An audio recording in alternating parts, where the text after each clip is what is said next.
Hey guys, welcome back to my channel. Today's video is going to be about the Smith & Wesson model 4506-1. This gun is the one I was talking about that's been in movies. Not this gun personally, but this model. Let's get a little history on it first. It was made in 1988 all the way to 1999. It is a Gen 3 model, I believe, or something like that. It has they call it the dash, so I'm going to refer to it a lot in this video, call it the dash. The 4506 they're both very similar. If they were laying here, you could see the differences, but they're very similar, especially in the action and everything was all the same. The 45 was the same.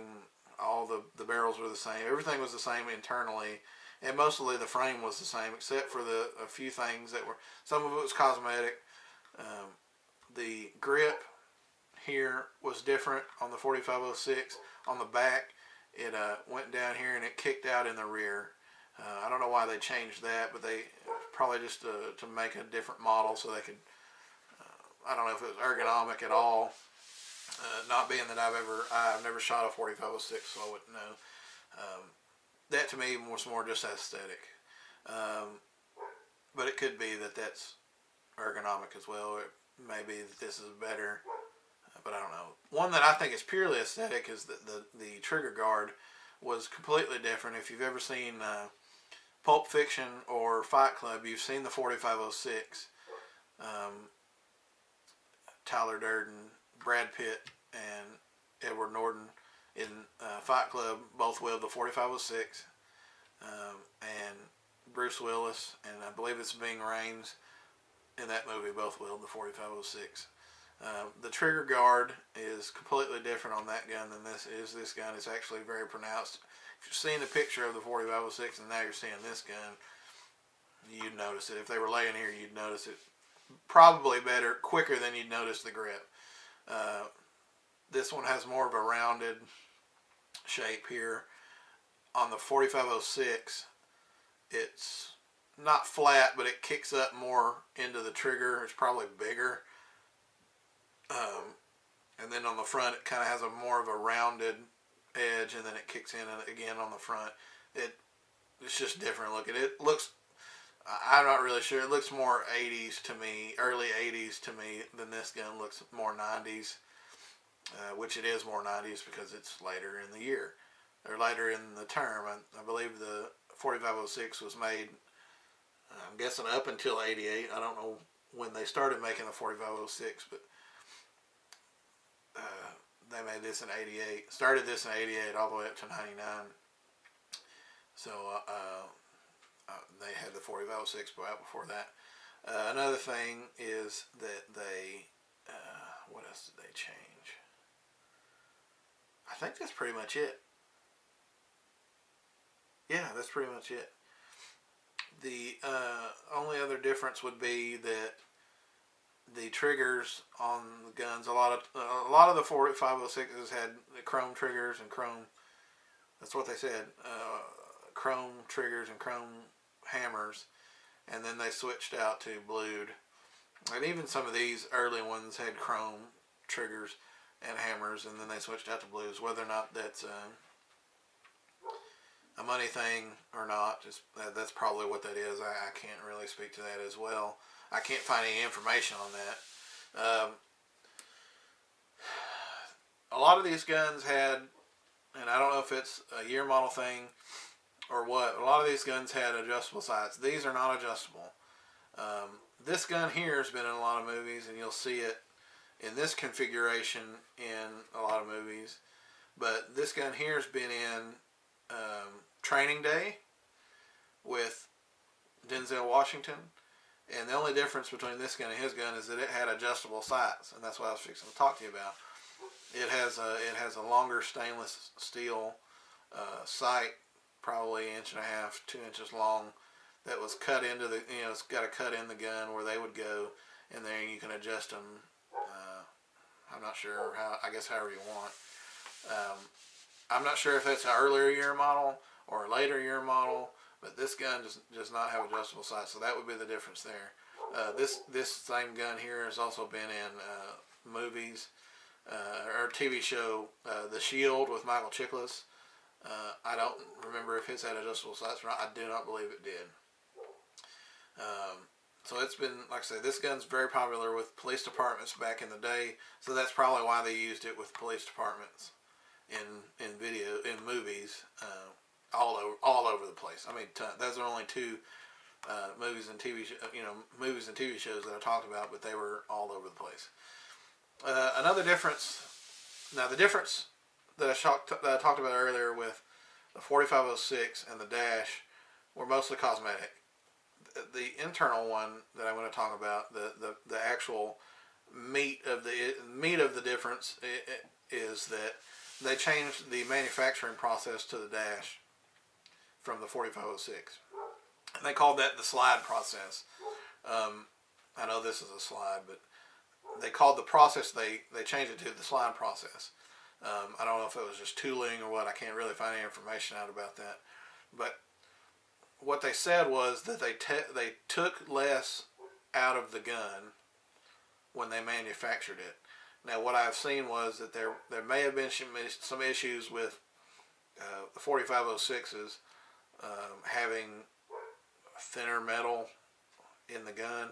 I haven't seen much to say that they had any issues as far as detonating the gun or tearing the guns up.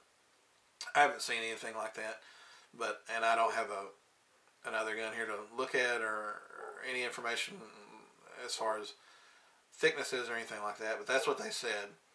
What I have seen is that in different forums, and forums are hard to really say because Smith & Wesson is not going to tell you what we really mean is that we used a different gun. But in the forums, they say that this gun is actually based off what a 1001 or 1006, which is a 10 millimeter Smith & Wesson. I don't know anything about that. I know what a 10 millimeter is, but I don't know that Smith & Wesson will say one thing and do something else. I mean, they probably would, or I don't know. I don't know that you could take a 10 millimeter barrel and spring and trigger kit and put all that in here and shoot 10 millimeter out of it. I don't know why you could, but maybe. I have no idea. I can't find any information on that, so it may be a wives' tale, legend, whatever. This gun, I know you can do a spring kit and shoot 45 Super out of it, and that's what a lot of people do. Instead of having just 45, they'll have the 45 Super and have more trajectory and more velocity and knockdown power than the 45, which I'm never going to do. But you can do that if you can do that if you want to. Now back to just personal things with this gun. This here gun, my personal gun, I've never had any issues with this gun. I shoot whatever I want to out of this gun.